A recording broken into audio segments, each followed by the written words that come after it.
আম্মু আম্মু আজকে তো আমার পড়ালেখা শেষ, তুমি এখন গল্প শোনাও প্লিজ। আম্মু প্লিজ। গল্প না? তাহলে আমি একটা আমার বাবার সাথে ঘটে যাওয়া সত্যি কাহিনী বলি। হ্যাঁ হ্যাঁ আম্মু বলো, নানা ভাইয়ের সাথে কি হয়েছিল? অনেক বছর আগের কথা, যখন আমিও দুনিয়াতে আসিনি।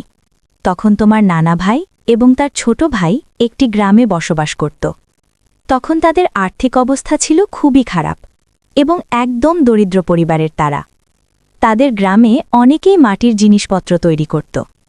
তারা তাদের জীবিকা নির্বাহ করত একটি গরুর গাড়িতে মাটির হাঁড়িপাতিল বোঝাই করে, সেগুলো অনেক দূরে অন্য কোনো এলাকায় বা শহরে নিয়ে যেত।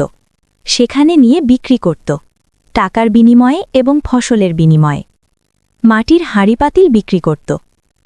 আম্মু, তোমার বাবা মাটির পাতিল বিক্রি করত? তুমি না বলেছিলে ব্যবসা করত?